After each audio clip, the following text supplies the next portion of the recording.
दोस्तों, मेरे YouTube channel BS mathematics classes में आपका एक बार फिर से स्वागत है। आज का जो लेक्चर है वो BSc पार्ट 3 मैथमेटिक्स स्टूडेंट्स के लिए है।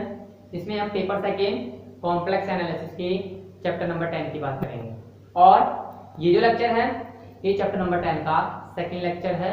इस लेक्चर के अंदर हम जो भी आपको कॉम्प्लेक्स फंक्शन दिए जाएंगे उन कॉम्प्लेक्स फंक्शंस के रेसिड्यू याद करेंगे। ठीक है भाई, उन कॉम्प्लेक्स फंक्शन के हम रेसिड्यू याद करेंगे और किन पॉइंट्स पे याद करेंगे, हम उन फंक्शंस के रेसिड्यू हम याद करेंगे अनंत तक पर और साथ ही साथ इंफिनिटी पर। ठीक है भाई, कहने का मतलब है कि आपको कॉम्प्लेक्स फंक्शन दिया होगा, उस कॉम्प्लेक्स फंक्शन के पास सिंगुलरिटी होगी z बराबर इंफिनिटी और या फिर ये अनंत तक उसकी सिंगुलरिटी होगी। साथ ही साथ आपको उन सिंगुलर पॉइंट्स पे क्या फाइंड आउट करना है, उन सिंगुलर पॉइंट्स पर उन कॉम्प्लेक्स फंक्शंस का रेसिड्यू फाइंड आउट करना है। ठीक है भाई, क्या फाइंड आउट करना है, रेसिड्यू। तो इन रेसिड्यू की कैलकुलेशन कैसे की जाती है, आपको जो भी कॉम्प्लेक्स फंक्शन दिया गया है उस कॉम्प्लेक्स फंक्शन का रेसिड्यू किस प्रकार से फाइंड आउट करते हैं, तो उसके लिए आप इस लेक्चर को एंड तक वॉच जरूर करें और साथ ही साथ इस लेक्चर को पूरा जरूर देखें, क्योंकि ये लेक्चर आपके जितने भी एग्जांपल्स और क्वेश्चन है इस एक्सरसाइज नंबर 10 के उन सबका ये बेसिक है। कहने का मतलब है इस लेक्चर के द्वारा आप अपनी एक्सरसाइज के सभी क्वेश्चंस को कंप्लीट कर सकते हो अच्छे से और साथ ही साथ एग्जांपल्स हैं, इंपॉर्टेंट एग्जांपल्स जो कि यूनिवर्सिटी एग्जाम्स में आए हुए हैं या आने के चांसेस हैं, उनको भी आप अच्छी तरह से समझ सकते हो। तो कहने का मीनिंग है कि आज आपको जो भी फॉर्मूले बताए जाएंगे कि अवशेषों की गणना किस प्रकार से की जाती है, तो उन फॉर्मूलों को आपको अच्छे से समझना है और याद करना है। ठीक है, तो देखो अवशेषों की गणना में सबसे पहला जो टॉपिक आता है वो आता है कि जब z बराबर a क्या हो, एक सरल अनंतक हो। कहने का मतलब है कॉम्प्लेक्स फंक्शन दे दिया f ऑफ z, उसके पास z बराबर a क्या है, एक पोल है, लेकिन कैसा पोल है, सिंपल पोल या फिर सरल अनंतक है। ठीक है, तो जब फंक्शन के पास एक सरल अनंतक हो तो वहां पर हम रेसिड्यू कैसे फाइंड आउट करते हैं, तो वो देखिए। तो देखो सबसे नंबर फर्स्ट है आपका जब z बराबर a एक सरल अनंतक हो, तो देखिए रेसिड्यू कैसे फाइंड आउट करना है। जब z बराबर a, जब z बराबर a समेशन फलन, जब z बराबर a समेशन फलन f ऑफ z का, f ऑफ z का सरल अनंतक हो। जब z बराबर a समेशन फलन f ऑफ z का सरल अनंतक हो, सरल अनंतक हो, तो फलन f ऑफ z का, तो फलन f ऑफ z का बिंदु z बराबर a पर, बिंदु z बराबर a पर अवशेष निम्न होगा। बिंदु z बराबर a पर अवशेष निम्न होगा। क्या होगा अवशेष, देखिए z बराबर दैट इज z बराबर a पर f ऑफ z का अवशेष बराबर limit z tending to a, limit z tending to a, z minus a into f of z, z minus a into f of z। कहने का means है complex function के पास अगर only एक simple पोल है तो उस टाइम पर आपको कैलकुलेशन उस कंडीशन पर आपको रेसिड्यू को कैलकुलेशन किसके द्वारा करना है, इस फॉर्मूले के द्वारा करना है। ठीक है भाई, z बराबर a पर f ऑफ z का अवशेष क्या होगा, limit z tending to a, z minus a into f of z। ठीक है, अब देखिए ये तो आपका फर्स्ट हो गया कि जब z बराबर a क्या हो, सरल अनंतक हो। सेकंड देखिए, मान के चलिए अनंतक आपकी बार सरल नहीं है। ठीक है, सेकंड का केस में आप मान के चलो कि आपके पास जो पोल दिया गया है वो क्या है, वो सिंपल नहीं है। कहने का मतलब उसका ऑर्डर एक से अधिक है।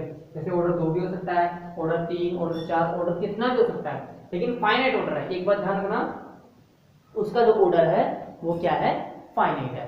कहने का मतलब है जो अनंत तक है उसकी कोटि क्या है, सीमित है। मतलब आप मान सकते हो कि उसकी कोटि आपने मान ली है। ठीक है, तो इस केस में आपको करना क्या है कि जब z बराबर a, f ऑफ z का m कोटि का अनंत तक हो, तो आपको अवशेष की गणना किस प्रकार से करनी है। तो वो देखिए कैसे करते हैं इसकी गणना। तो देखिए सेकेंड केस, जब z बराबर a, जब z बराबर a, f ऑफ z का कोटि स्मॉल m का, f ऑफ z का कोटि स्मॉल m का अनंत तक हो, कोटि स्मॉल m का अनंत तक हो। कहने का मीनिंग है कि जो सम्मिश्र फलन f ऑफ z दिया गया है उसके पास पोल है z बराबर a, उसका ऑर्डर कितना है, उसका ऑर्डर है n। ठीक है, तो इस कंडीशन में रेसिड्यू कैसे कैलकुलेट करते हैं। तो देखिए माना z बराबर a, माना z बराबर a, सम्मिश्र फलन f ऑफ z का, सम्मिश्र फलन f ऑफ z का कोटि स्मॉल m का, कोटि स्मॉल m का एक अनंत तक है, एक अनंत तक है। ठीक है भाई, आपने क्या मान लिया कि माना z बराबर a, सम्मिश्र फलन f ऑफ z का कोटि m का एक अनंत तक है। ठीक है, तब z बराबर a पर, तब z बराबर a पर f ऑफ z का अवशेष, f ऑफ z का अवशेष निम्न प्रकार, f ऑफ z का अवशेष निम्न प्रकार ज्ञात करते हैं। f ऑफ z का अवशेष निम्न प्रकार ज्ञात करते हैं, निम्न प्रकार ज्ञात करते हैं। ठीक है, इससे लास्ट वाली जो क्लास थी उसमें हमने देखा था कि किसी भी फलन के पास कोई भी सिंगुलरिटी है z बराबर a। ठीक है, किसी भी फलन सम्मिश्र फलन f ऑफ z के पास कोई सिंगुलरिटी z बराबर a है, तो उस z बराबर a पर आपको क्या करना है, उस z बराबर a के नेबरहुड में फलन f ऑफ z का लॉरेंट प्रसार लेना है। ठीक है, लॉरेंट प्रसार करना है, और उस लॉरेंट प्रसार के मुख्य भाग में आप देखते हो कि कोफिशिएंट b1 है, वो b1 क्या कहलाता है, वो कोफिशिएंट b1 आपका फलन f ऑफ z का z बराबर a पर अवशेष कहलाता है। ठीक है, वो कोफिशिएंट b1 का मान क्या कहलाता है, फलन f ऑफ z का z बराबर a पर अवशेष कहलाता है। और उसका मान कैसे कैलकुलेट करते हैं, उसका मान कैलकुलेट करते हैं कि b1 बराबर 1/2 पाई iota integration c f of z। ठीक है, integration c f of z dz। उसको कैलकुलेट कैसे करते हैं कि b1 का मान क्या होता है, b1 का मान होता है 1/2 पाई iota integration c f of z। ठीक है, तो देखिए चूंकि हम जानते हैं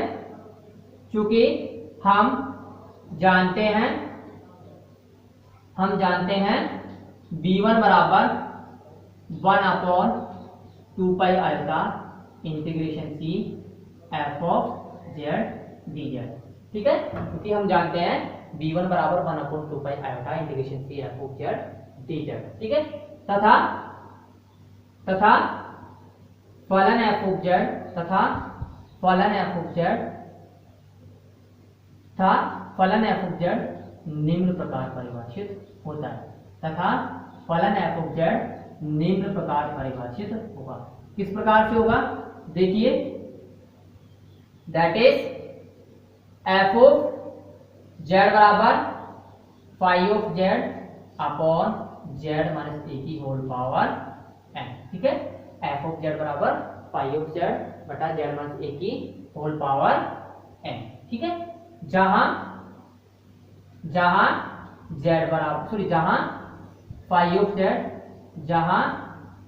ऑफ z एक विश्लेषिक फलन है, जहां फाई ऑफ z एक विश्लेषिक फलन है। ठीक है भाई, जहां फाई ऑफ z क्या है, एक विश्लेषिक फलन है। ठीक है, आप देखो f ऑफ z की आपको वैल्यू मिल गई है फाई ऑफ z बटा z1 की होल पावर m। इस एफ ऑफ जेड की वैल्यू उस फॉर्मूले में रिप्लेस करो। इस एफ ऑफ जेड की वैल्यू कहाँ रिप्लेस करोगे? उस फॉर्मूले में रिप्लेस करोगे। तो देखो उस फॉर्मूले में रिप्लेस करो।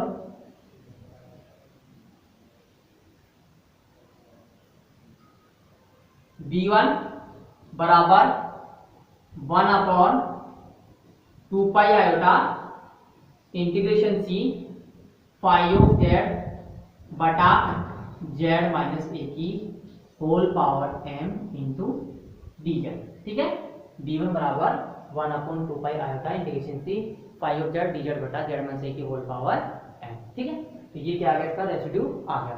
अब इसका मान देखो क्या होगा।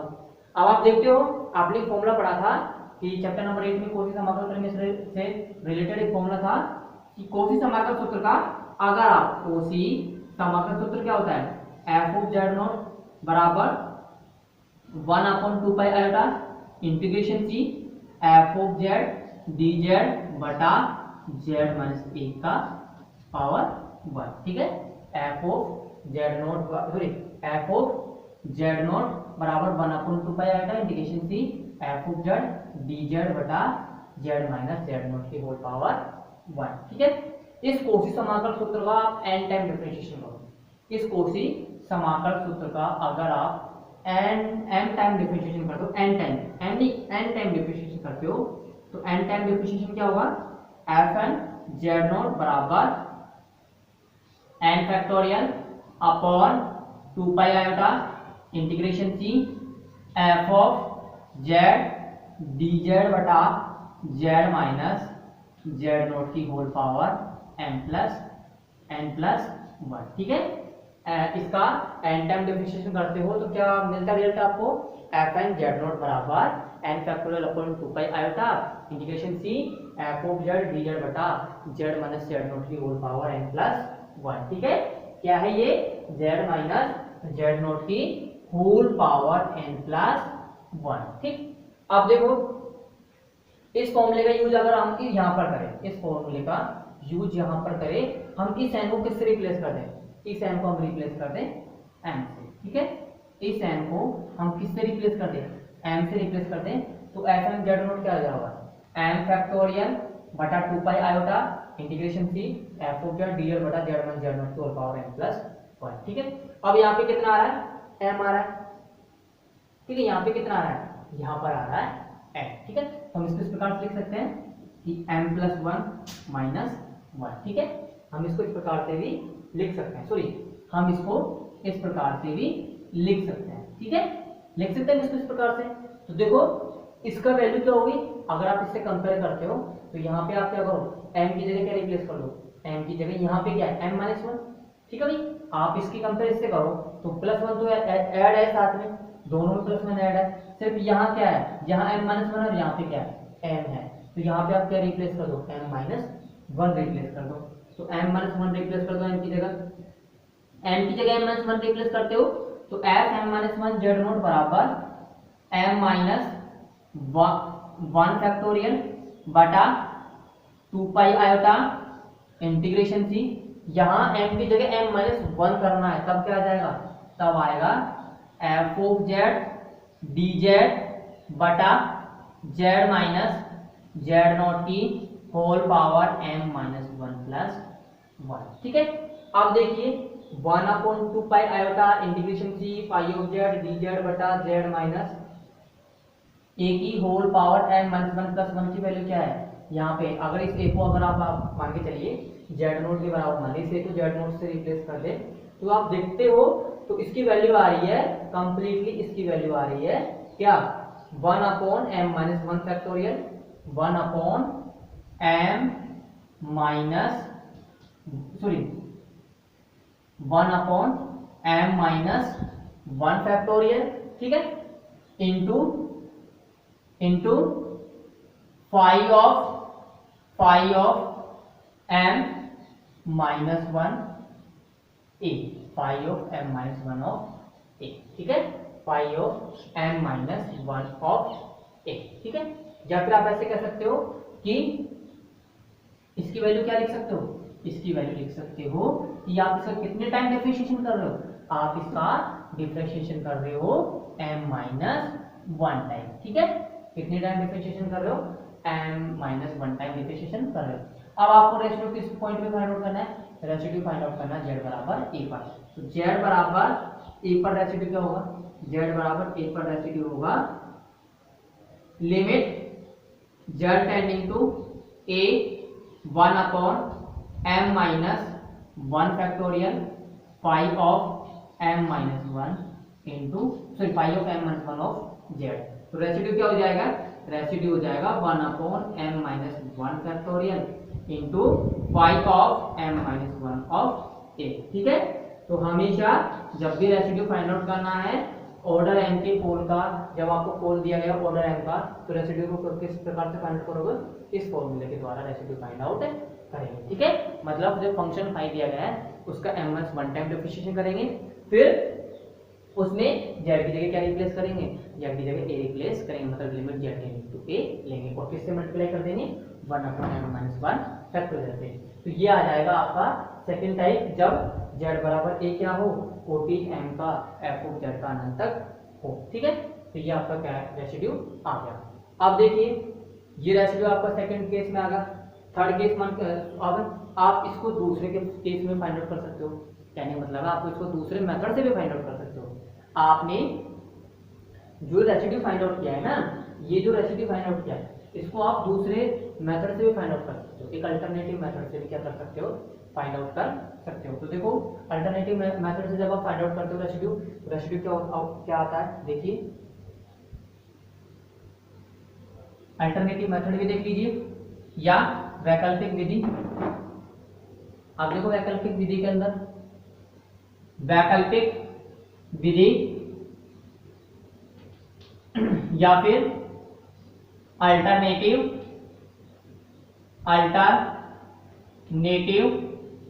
मेथड, ठीक है, अल्टरनेटिव मेथड। देखिए अब की बार आप मान लीजिए कि माना f ऑफ z बराबर g of z plus summation n बराबर 1 to m bn z minus a की होल पावर माइनस n एक सम्मिश्र फलन है, एक सम्मिश्र फलन है जिसके पास कोटि m का, कोटि स्मॉल m का एक अनंत तक क्या है, z बराबर 1 है। अगेन आपने किया क्या है, वही किया है, आपने एक फंक्शन लिया है, कॉम्प्लेक्स फंक्शन जिसके पास कोटि m का एक अनंत तक है, वो कौन सा है, z बराबर a, ठीक है। यही किया है आपने, कुछ नहीं किया। अब करना क्या है, अब आप मान सकते हो इस फंक्शन को, क्या मान सकते हो, आपने एक तरीके से जो कॉम्प्लेक्स फंक्शन लिखा है, कि कॉम्प्लेक्स फंक्शन आपने किस फॉर्म में लिखा है, कि कॉम्प्लेक्स फंक्शन आपने z बराबर a के सामने में लॉरेंट प्रसार के रूप में लिखा है। अब जब लॉरेंट प्रसार के रूप में लिखा है तो इस लॉरेंट प्रसार के रूप में जब आप लिखते हो तो इस प्रथम पद का मान क्या होता है, इस प्रथम पद का मान होता है समेशन n बराबर 0 to infinity an z minus z naught की होल पावर n, ठीक है। क्या मान होता है इसका, समेशन n बराबर 0 to infinity an z minus z naught की होल पावर n, ठीक है। तो लिख दीजिए जहां g ऑफ z बराबर समेशन n बराबर 0 to infinity an z minus z naught की होल पावर n एक सम्मिश्र फलन है, एक सम्मिश्र फलन है, या फिर आप ये कह सकते हो जहां g ऑफ z बराबर क्या है, ये फंक्शन है, ठीक है। जहां g ऑफ z बराबर क्या है, ये फंक्शन है। आप देखो अब आपने g ऑफ z की वैल्यू ये मान ली, तो आप क्या कह सकते हो कि that is f of z बराबर समेशन n बराबर 0 टू इनफिनिटी an z1 से की whole power n plus summation n बराबर 1 to small n bn z minus a की होल पावर माइनस n, ठीक है। आपने क्या किया, g ऑफ z की वैल्यू रिप्लेस कर दी। अब देखो इस फंक्शन को क्या मैं इस प्रकार से लिख सकता हूँ, एफ ऑफ जेड बराबर फाइव ऑफ जेड बटा जेड माइनस ए की होल पावर एम। ठीक है, इस फंक्शन को मैंने किस रूप में लिख दिया कि इस फंक्शन के पास ऑर्डर एम का क्या है, एक होल है, तो इस फंक्शन का रूप हमने मान लिया कि इस फंक्शन का रूप क्या है, एफ ऑफ जेड बराबर five of Z upon Z minus ए की होल पावर एम है। ठीक है, क्या है कि एफ ऑफ जेड की वैल्यू क्या है, फाइव ऑफ जेड बटा जेड माइनस ए की होल पावर एम है, जहां फाइव ऑफ जेड क्या है, फाइव ऑफ जेड एक विश्लेषिक फलन है। ठीक है भाई, अगेन आपने क्या मान लिया, अगेन मान लिया कि फाइव ऑफ जेड एक विश्लेषिक फलन है और जिसका मान क्या है, जिसका मान निम्न है। विश्लेषिक फलन है जिसका मान निम्न है। ठीक है भाई, इसका मान क्या है, निम्न है। अब देखिए इसका मान क्या होगा फाइव ऑफ जेड का, ये भी देख लीजिए। फाइव ऑफ जेड का मान होगा भाई, फाइव ऑफ जेड का मान होगा जेड माइनस ए की whole power M into Z minus ए की whole power M into summation N बराबर 0 to infinity A N Z minus ए की whole power N plus B one Z minus ए की whole power M minus one plus B two Z minus ए की whole power M minus two plus dot dot dot plus B M. ठीक है, plus B M. अब देखो five of Z की value ये आ गई और ये फाइव ऑफ जेड की वैल्यू हो गया। आपको करना क्या है, आपको इस फंक्शन का n टाइम डिफरेंशिएशन करना है। क्या करना है आपको, इस फंक्शन का n टाइम डिफरेंशिएशन करना है। n टाइम डिफरेंशिएशन करो, n नहीं m, दोनों पक्षों का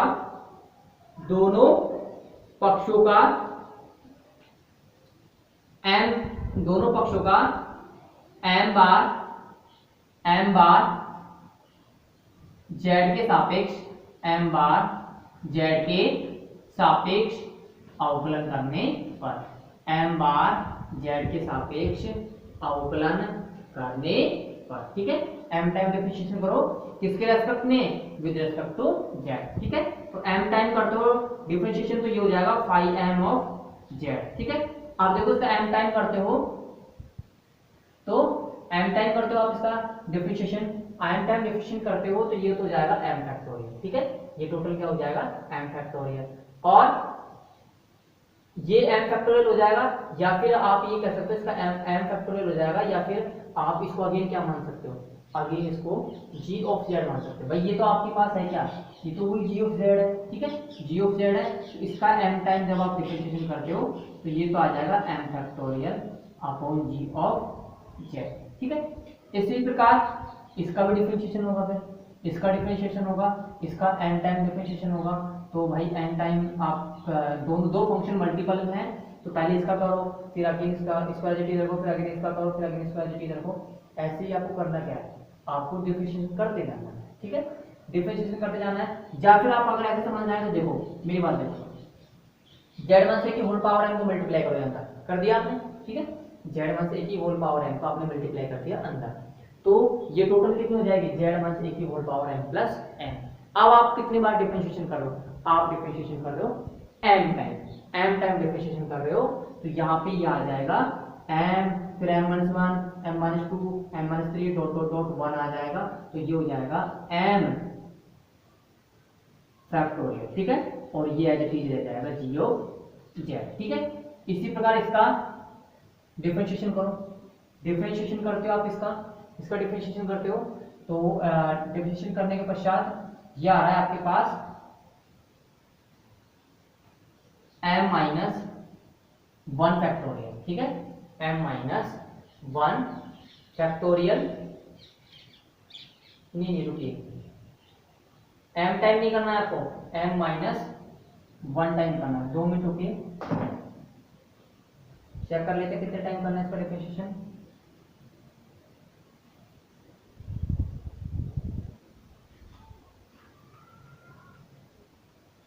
m-1 टाइम डिफरेंशिएशन करना है। ठीक है भाई, कितने टाइम करना है आपको, m-1 टाइम डिफरेंशिएशन करना है।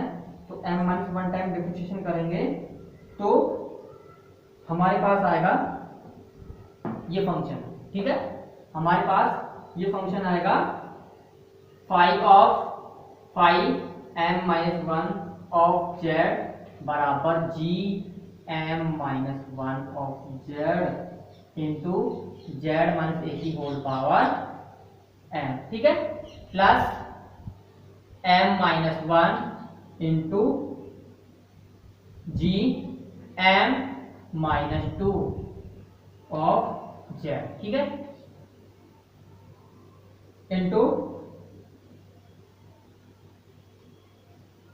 नहीं, हाँ, इंटू m z माइनस ए की whole power m minus one plus dot dot dot g of z, और ये हो जाएगा m factorial upon one factorial into z minus ए, ठीक है। फिर हो जाएगा b1 m minus one factorial, जिनका अगर डिफरेंशिएशन करोगे m टाइम तो ये सभी के सभी क्या हो जाएंगे, जीरो हो जाएंगे।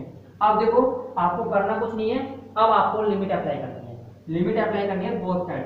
तो limit z tending to a लेने पर, ठीक है, limit z tending to a लेने पर, limit z tending to a लेते हैं आप बोथ साइड, तो देखते हो ये वाली टर्म जीरो हो गई, ये वाली टर्म भी जीरो क्यों हो जाएगी, क्योंकि जी ऑफ z बराबर क्या है, जी ऑफ z बराबर ये, यहाँ पे z बराबर a रिप्लेस करो तो ये जीरो, तो ये सारी टर्म जीरो हो जाएंगे, सिर्फ कौन सी शेष बचेगी, सिर्फ ये शेष बचेगी b1 into m minus one factorial, ठीक है।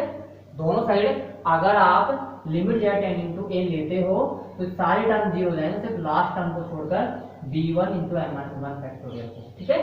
अब देखो लिमिट अप्लाई की, तो limit z tending to a phi m minus one of z बराबर b1 into one m minus one factorial, ठीक है।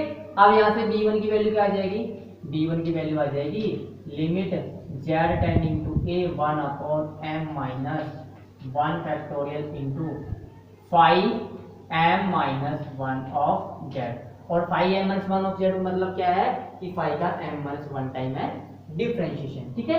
तो देखो b1 का मान आ जाएगा limit z tending to a one upon m minus one factorial d m minus one upon d z m minus one of z, d minus m one of phi of z, ठीक है। और phi of z की value क्या है, phi of z की value है z minus a की whole power m into f of z, जो कि मैंने अभी आपको इस तरह लिखी थी कि फाइव ऑफ z की वैल्यू क्या आएगी, फाइव ऑफ z की वैल्यू आएगी z माइनस a की whole power m into f of z, ठीक है, क्या आएगी z माइनस a की whole power m into f of z। तो आपको जब भी कोई फंक्शन दिया है उस फंक्शन के पास ऑर्डर m का पोल है तो उसका रेसिड्यू कैसे फाइंड आउट करना है, आपको इस फॉर्मूले के द्वारा फाइंड आउट करना है। रेसिड्यू क्या होगा, b1 बराबर limit z tending to a one upon m minus one factorial into d m minus one upon b z minus one into z minus a की whole power m into f of z, ठीक है।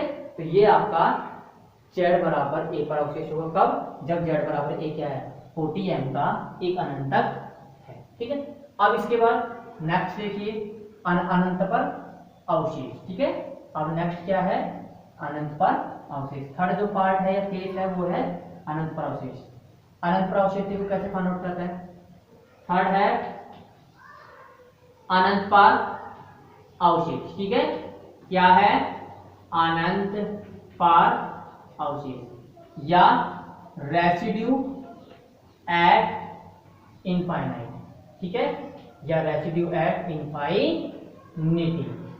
देखो इनफाइनिटी पर residue कैसे find out करते हैं, माना z बराबर a या सॉरी माना z बराबर infinity, f of z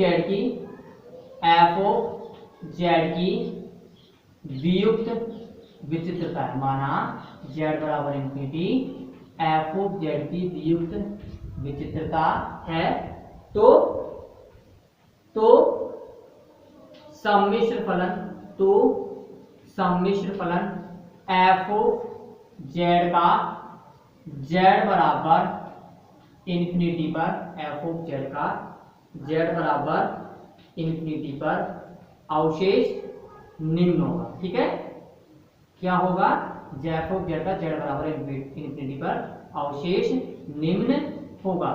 that is z बराबर इंफिनिटी पर अवशेष बराबर limit Z tending to infinity into minus z into f of z. ठीक है, आपको करना क्या है, फंक्शन है आपके पास complex function F of z को माइनस जेड से मल्टीप्लाई कीजिए और limit Z tending to infinity apply कीजिए, तो जो मान आएगा फंक्शन का वो क्या कहलाएगा, उस फंक्शन का जेड बराबर इंफिनिटी पर रेसिड्यू कहलाएगा। ठीक है, अब देखो जेड बराबर इंफिनिटी पर रेसिड्यू फाइंड आउट करने का एक मेथड दिया, एक और मेथड देखिए। देखो ये तो हो गया आपका फर्स्ट मेथड। ठीक है, ये आपका फर्स्ट मेथड होगा। सेकंड देखो, सेकंड मेथड में माना z बराबर इंफिनिटी, माना z बराबर इंफिनिटी एफ ऑफ जेड की वियुक्त विचित्रता है, माना z बराबर इंफिनिटी एफ ऑफ जेड की वियुक्त विचित्रता है, तो z बराबर इंफिनिटी पर अवशेष, तो z बराबर इंफिनिटी पर एफ ऑफ जेड का अवशेष, एफ ऑफ जेड का अवशेष निम्न होगा। ठीक है, तो एफ ऑफ जेड का अवशेष निम्न होगा। क्या होगा, दैट इज जेड बराबर इंफिनिटी पर अवशेष होगा क्या,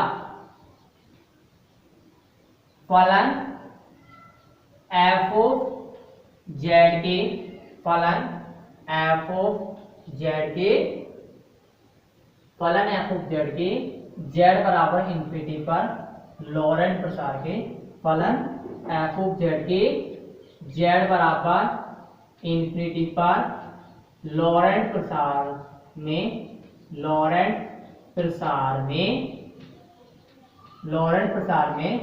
1 अपॉन जेड के ऋणात्मक, 1 अपॉन जेड के ऋणात्मक भाग का गुणांक, 1 अपॉन जेड के ऋणात्मक भाग का गुणांक। ठीक है भाई, क्या होगा, जेड बराबर इंफिनिटी पर अवशेष होगा फलन एफ ऑफ जेड के जेड बराबर इंफिनिटी लॉरेंट प्रसार में 1 अपॉन जेड के ऋणात्मक भाग का गुणांक होगा। ठीक है, कहने का मतलब है जेड बराबर इंफिनिटी पर आप लॉरेंट प्रसार निकालिए फलन एफ ऑफ जेड का, फिर आप 1 अपॉन जेड का क्या लीजिए, नेगेटिव कोफिशिएंट लेना है, वो नेगेटिव पार्ट का भी क्या लेना है, कोफिशिएंट लेना है। जो कोफिशिएंट होगा वही क्या कहलाएगा, वो आपका फलन एफ ऑफ जेड का जेड बराबर इंफिनिटी पर अवशेष कहलाएगा। ठीक है, तो ये जो आपके तीनों केसेस हो गई, तीनों केसेस में कैलकुलेशन, फिर तीनों केसेस में रेसिड्यू का कैलकुलेशन किस प्रकार से करते हैं। जब z बराबर a सिंपल पोल हो तो मैंने बता दिया आपका फॉर्मूला क्या होगा, limit z tending to a z minus a into f of z। ठीक है, सेकंड जब z बराबर a f ऑफ z का कोटि m का अनंत हो तो क्या होगा, रेसिड्यू होगा b1 बराबर limit z tending to a 1 upon m minus 1 factorial d m minus 1 upon d z m minus 1 into z minus a की whole power m into f of z. और third case में क्या है, Z बराबर infinity पर अवशेष निकालना है, तो करना क्या है, minus Z F of Z का limit Z tending to infinity लेना है। और या फिर आप ऐसे करो कि फलन एफ ऑफ जेड का जेड बराबर इंफिनिटी पर लॉरेंट प्रसार फाइंड आउट करो और उसके 1 अपॉन जेड के ऋणात्मक भाग का गुणांक निकालो, जो गुणांक आएगा वही क्या कहलाएगा, वही आपका फलन एफ ऑफ जेड का रेसिड्यू कहलाएगा इंफिनिटी पर। तो आज का जो लेक्चर है वो यहीं पे कंप्लीट होता हुआ, नेक्स्ट लेक्चर के अंदर हम कुछ इंपॉर्टेंट एग्जांपल्स की बात करेंगे और साथ ही साथ आपके क्वेश्चंस की बात करेंगे। तो आज का लेक्चर ये कंप्लीट होता हुआ, धन्यवाद।